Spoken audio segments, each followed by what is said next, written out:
주님께서 254장 찬양하시겠습니다. 254장입니다.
기도하겠습니다. 사랑해 주님, 오늘도 하나님을 예배하는 복된 자리로 저희를 세워주심에 감사를 드립니다. 주님께서 우리에게 베풀어 주신 그 은혜가 얼마나 큰지 우리가 다시 한번 기억하게 하여 주시고, 이 시간 예배를 통하여서 그 은혜로우신 주님을 마음껏 찬양하고 예배하는 복된 시간 될 수 있도록 도와주시옵소서. 주님, 이 시간 성령으로 임재하여 주시고 또 말씀과 성령으로 우리의 심령과 또 삶을 어루만져 주시기를 원합니다. 이 예배를 통하여 주님을 만나고 돌아가는 복된 시간 될 수 있도록 도와주시옵소서. 계속되는 코로나19 상황 속에서 우리의 믿음이 연약해지지 않게 하여 주시고, 우리의 믿음이 흔들리지 않도록 주님 붙들어 주시고, 계속해서 주님만을 바라보며 한 걸음 한 걸음 걸어가는 우리 모든 예린교회 성도님들 될 수 있도록 주님 축복하여 주시옵소서. 이 시간 하나님의 말씀을 전하고 들을 수 있도록 은혜를 주시니 감사합니다. 이 시간 선포되는 말씀이 주님의 말씀만 선포될 수 있도록 도와주시고, 선포되어지는 말씀을 통하여서 우리의 삶과 마음을 주님께서 말씀과 성령으로 다시 한번 어루만져 주시는 복된 시간이 되어질 수 있도록 주님 은혜 내려 주시옵소서. 감사드리며 예수님 이름으로 기도드리옵나이다. 아멘.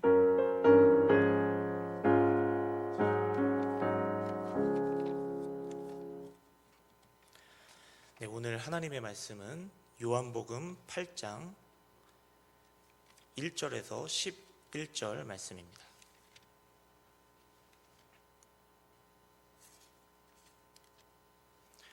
요한복음 8장 1절에서 11절 말씀.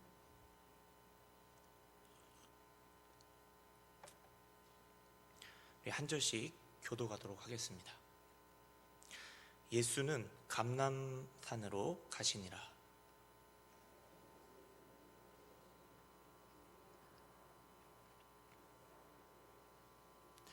서기관들과 바리새인들이 음행 중에 잡힌 여자를 끌고 와서 가운데 세우고,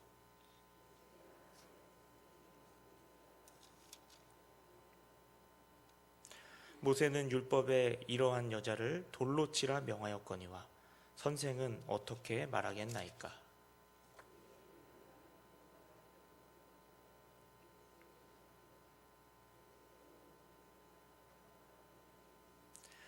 그들이 묻기를 맞이 아니하는지라. 이에 일어나 이르시되 너희 중에 죄 없는 자가 먼저 돌로 치라 하시고,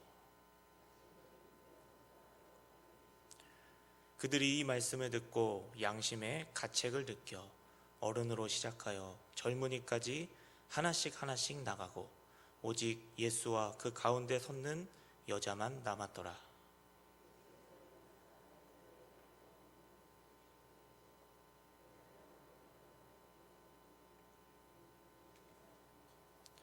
함께 읽겠습니다.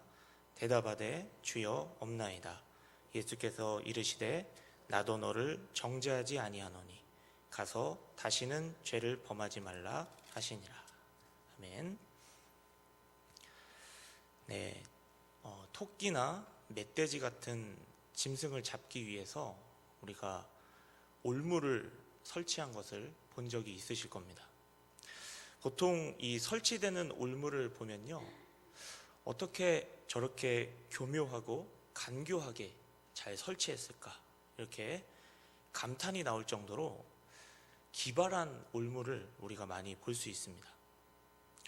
동물이 제일 좋아하는 먹이를 가져다 놓고 또 먹이를 먹는 순간에 순간적으로 올무에 걸리게 만드는, 그래서 올무는 너무나도 교묘하고 또 간교하게 동물들이 잘 속아서 걸려들게 만들어야 됩니다.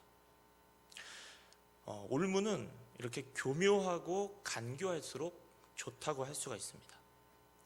근데 오늘 본문 말씀을 보니까 예수님을 향해서 올무를 놓는 사람들이 나오고 있는데요, 서기관과 바리새인들의 모습을 볼 수가 있습니다. 예수님의 인기가 하늘을 찌르고 그리고 그들의 기득권을 위협했습니다. 그래서 그들은 예수님을 죽이려고 하는 시도를 반복해서 하게 되는데요, 그 간교하고 교묘한 시도가 오늘 본문에 잘 나타나 있습니다. 3절에서 4절 말씀에 이렇게 기록하고 있는데요, 제가 한번 읽어보겠습니다. 서기관들과 바리새인들이 음행 중에 잡힌 여자를 끌고 와서 가운데 세우고 예수께 말하되 선생이여 이 여자가 간음하다가 현장에서 잡혔나이다. 네, 지금 어떤 올무를 놓고 있습니까? 음행 중에 잡힌 여자를 데리고 와서 예수님께 질문을 던지는 거예요. 그 질문이 5절 말씀에 나오는데요, 5절 말씀 읽어보겠습니다. 모세는 율법에 이러한 여자를 돌로 치라 명하였거니와 선생은 어떻게 말하겠나이까? 지금 서기관과 바리새인들이 율법에 나와 있는 말씀을 가지고 예수님께 질문을 던지면서 올무를 놓고 있는 겁니다. 여기서 인용된 구절이 두 구절인데요. 하나는 레위기 20장 10절 말씀입니다. 레위기 20장 10절 말씀에 보면 이렇게 기록이 되어 있는데요. 누구든지 남의 아내와 간음하는 자, 곧 그의 이웃의 아내와 간음하는 자는 그 간부와 음부를 반드시 죽일지니라. 반드시 죽일지니라. 이렇게 간음하는 자는 반드시 죽이라. 이 말씀을 들고 나온 거예요. 그리고 또 한 구절은 신명기 22장 22절인데요. 그 말씀에도 보면 이렇게 되어 있습니다. 어떤 남자가 유부녀와 동침한 것이 드러나거든 그 동침한 남자와 그 여자를 둘 다 죽여 이스라엘 중에 악을 제할지니라. 이 말씀에서도 간음한 자는 반드시 죽여서 이스라엘 중에 악을 제하라. 이런 말씀을 지금 가지고 예수님께 나온 것입니다.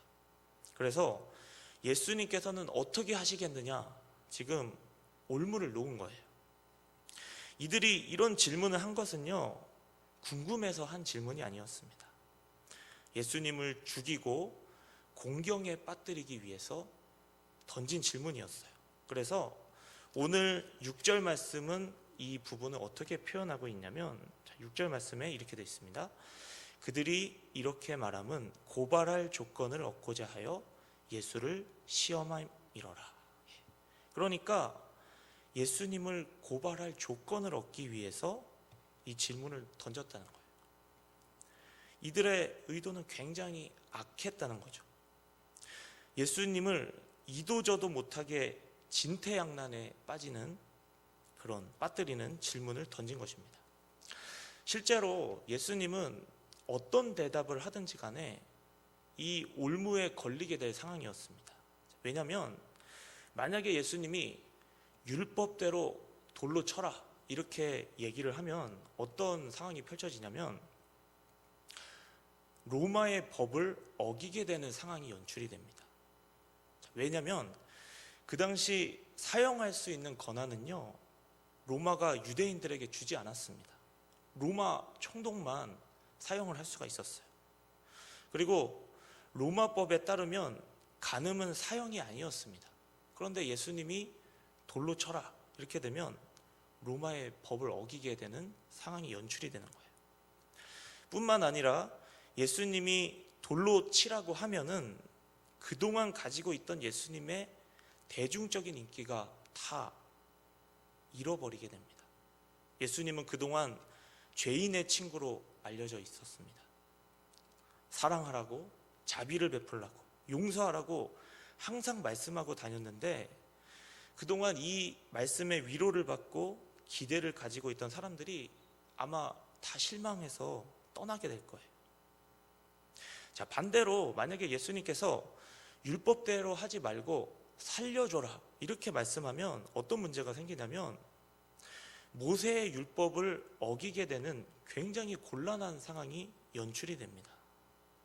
아마 예수님이 율법대로 하지 말고 살려주라고 하면 사람들은 이렇게 따질 거예요.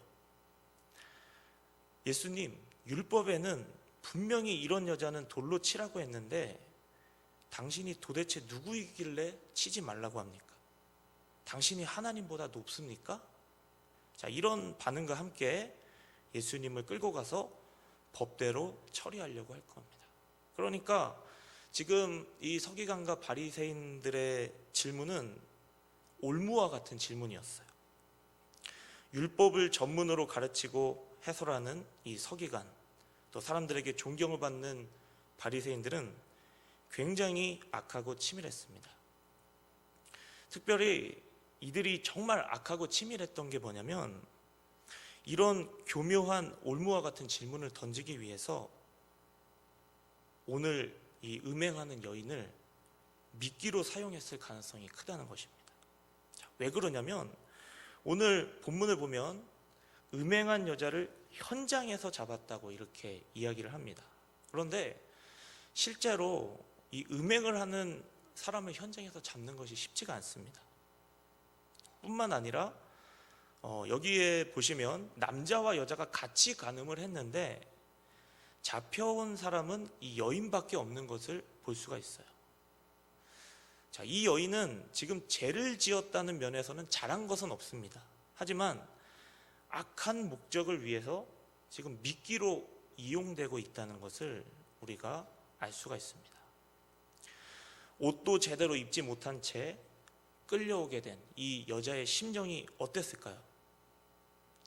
제일 먼저 부끄러웠을 것입니다. 아무에게도 들키고 싶지 않았던 그 은밀한 죄가 수많은 사람들에게 발각되어서 사람들에게 밝히 드러났을 때 얼마나 부끄러웠을까요? 너무 많이 부끄러웠을 겁니다. 그리고 이 부끄러운 감정보다 이 여인에게 더 있었을 감정은 두려움입니다. 수많은 사람들에게 손가락질을 받고 조롱을 당하고 비방을 당하고 있는 그 심정, 그리고 이제는 어쩌면 돌에 맞아 죽을 수도 있는 이 상황에서 이 여인이 지금 얼마나 두려울까요? 이런 여인을 보시고 예수님은 어떻게 대처를 하셨냐면 6절 말씀 뒷부분에 보니까 예수께서 몸을 굽히사 손가락으로 땅에 쓰시니, 대답을 안 하시고 가만히 몸을 굽히시고 땅에다가 조용히 손가락으로 글을 쓰신 것을 볼 수 있습니다. 자, 그리고 8절에 보시면 이제 예수님이 이제 7절에 한마디를 하시고 8절에 보시면 또 똑같은 행동을 하셔요. 8절에 보시면 다시 몸을 굽혀 손가락으로 땅에 쓰시니. 그러니까 이제 땅에다가 글씨를 계속 쓰고 계신 거예요. 자, 그래서 어떤 사람들은 이 본문을 보면서 예수님이 과연 땅에다가 어떤 글씨를 썼을까? 여기에 유독 집중하는 사람들이 많습니다. 그래서 어떤 사람은 예수님이 이 땅에다가 거기에 모인 사람들의 죄를 하나씩 하나씩 다 기록하셨다. 그래서 모두 다 부끄러워서 집에 돌아갔다. 뭐 이렇게 생각하는 사람도 있고, 또 어떤 사람은 더 나아가서 예수님이 이 땅에다가 그 동네에서 이 여인과 간음을 했던 사람들의 이름을 한 명씩 한 명씩 다 기록해서 너무 놀라서 집에 돌아갔다. 이렇게 생각하는 사람도 있는데요. 여기서 분명한 게 뭐냐면 무슨 내용을 쓰셨는지는 정확히 모른다는 겁니다. 어찌됐든 지금 예수님께서 너희 중에 죄 없는 자가 먼저 돌로 치라, 이 말씀을 듣고 거기에 모인 사람들이 양심의 가책을 느껴서 어른으로부터 시작해서 젊은이까지 한 명씩 한 명씩 나가고 결국에는 예수님과 여자만 남았다. 이렇게 본문을 통해서 알 수 있습니다. 그리고 마지막 부분에 보면 예수님은 10절과 11절에 이렇게 말씀하십니다. 10절은 우리 한번 같이 읽어볼까요? 10절과 11절입니다. 시작. 예수께서 일어나사 여제 외에 아무도 없는 것을 보시고 이르시되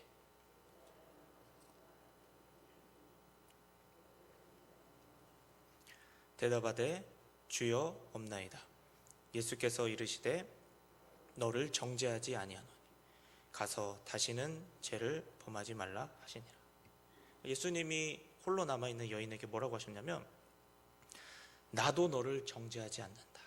이렇게 말씀하시면서 이 여인의 죄를 용서해 주셨다.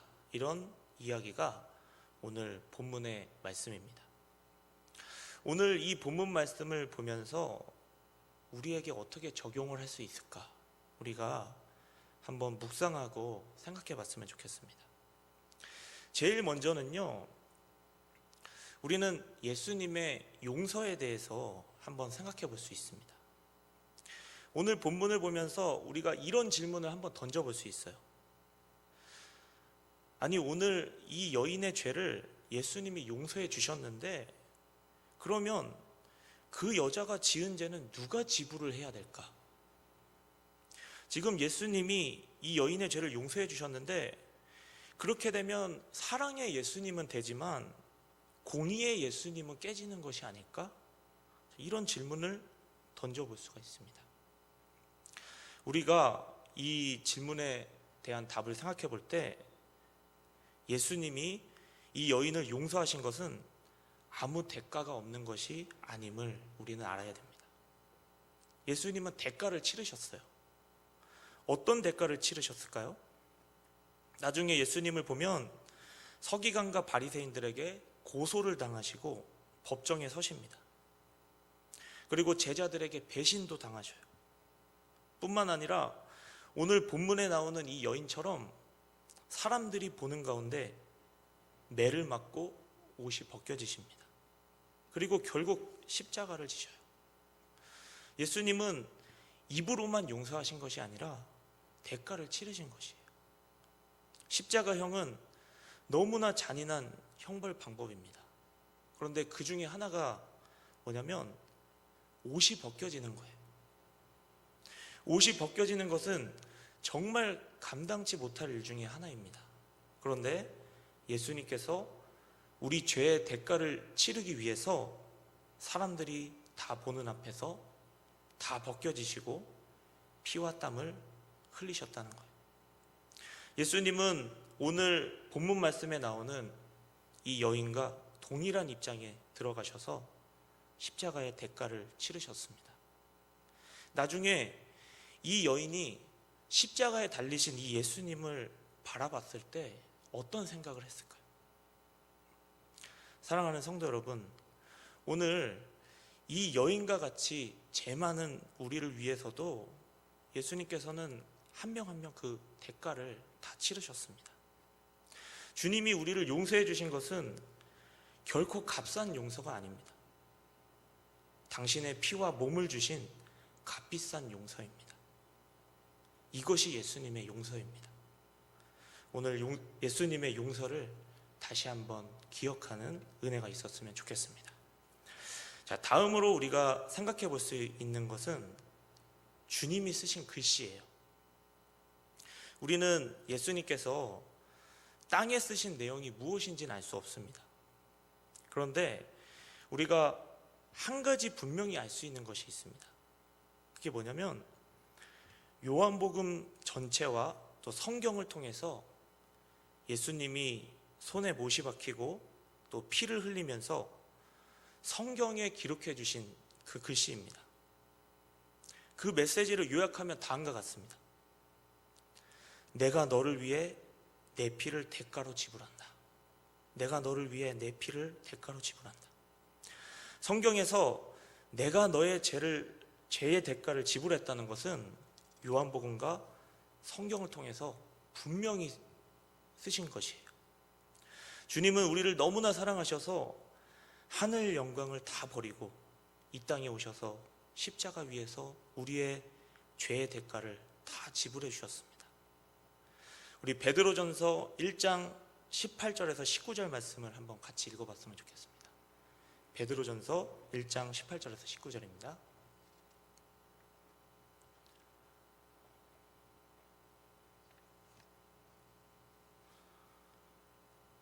앞에 화면에 나올 텐데요.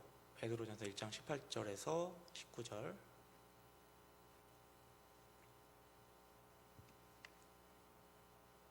예, 같이 읽어보겠습니다. 시작. 너희도 알거니와 너희 조상이 물려준 헛된 행실에서 대속함을 받은 것은 은이나 금같이 없어질 것으로 된 것이 아니요 오직 흠없고 점없는 어린 양 같은 그리스도의 보배로운 피로 된 것이니라. 주님의 이 보배로운 피로 우리의 죄가 구속을 받았다는 거예요. 주님이 성경에 쓰신 이 사랑의 글씨가 오늘 우리 마음과 삶에 잘 새겨지기를 소망합니다. 자, 마지막으로 오늘 본문을 보면서 우리가 적용해 볼 수 있는 것은 우리가 죄인이라는 것을 인정했으면 좋겠습니다. 주님께서 오늘 본문 7절 말씀을 통해서 이렇게 말씀하십니다. 7절에 보시면 그들이 묻기를 맞이 아니하는지라 이에 일어나 이르시되 너희 중에 죄 없는 자가 먼저 돌로 치라 하시고, 자, 여기 보시면 너희 중에 죄 없는 자가 이렇게 말씀하셨어요.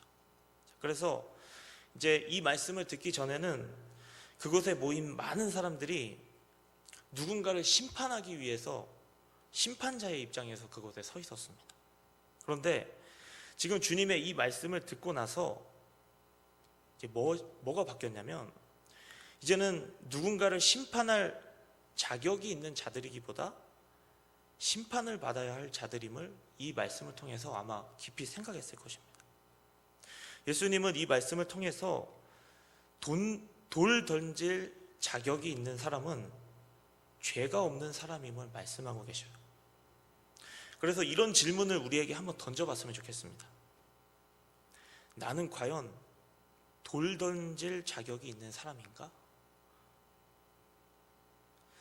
우리 주님밖에는 아무도 그런 사람이 없는 줄 믿습니다. 오늘 우리의 사회적 위치와 또 사회적 직분으로 우리 자신을 포장하기보다 주님 앞에서 우리 모두는 돌 던질 자격이 없는 그런 죄인임을 인정할 수 있었으면 좋겠습니다. 한 가지 우리가 감사할 수 있는 건요, 우리는 용서함 받은 죄인이라는 거예요. 우리가 죄인이지만 주님의 자녀로 살아갈 수 있는 것은 결코 우리의 공로와 노력과 힘이 아니라 주님이 흘리신 그리스도의 피와 그 공로 때문이라는 것입니다. 우리가 돌 던질 자격이 없는 죄인임을 기억하고 주님의 자녀로 살아갈 수 있는 것이 주님의 은혜임을 우리가 다시 한번 기억하면서 주님께 감사하면서 나아갈 수 있는 그런 성도님들, 저와 여러분이 될 수 있었으면 좋겠습니다. 그런 은혜가 있기를 주님의 이름으로 축복합니다. 기도하겠습니다. 사랑해 주님, 주님께서 우리에게 베풀어 주신 그 용서가 결코 값싼 용서가 아니고 우리를 위해 몸과 피를 내어주시고 대가를 지불하신 값비싼 용서임을 우리가 이 시간 기억하면서 주님께 감사하며 주님이 기뻐하시는 대로 살아갈 수 있는 우리 모두가 될 수 있도록 주님 은혜를 더하여 주시옵소서. 감사드리며 예수님 이름으로 기도드리옵나이다. 아멘. 네, 교회 소식 전달드리겠습니다. 금요기도회가 코로나19 확산으로 잠정 시작을 잠정 중단합니다. 담임 목사님께서 주일날 말씀하신 것처럼 이제 목장별로 릴레이로 돌아가면서 기도하는 것을 이렇게 계획하고 있는데 위에서 기도해 주시면 감사하겠습니다. 2021년 교육기간 여름 행사 일정이 주보에 기록이 되어 있습니다. 여름 행사가 원활하게 또 안전하게 잘 진행이 되도록 함께 기도해 주시면 감사하겠습니다. 나머지 광고는 주보를 참조해 주시면 되겠습니다. 우리 찬송가 151장 1절과 3절 찬양하시고 주기도문으로 예배를 마치겠습니다. 151장입니다.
하늘에 계신 우리 아버지여, 이름이 거룩히 여김을 받으시오며 나라가 임하옵시오며 뜻이 하늘에서 이루어진 것 같이 땅에서도 이루어지이다.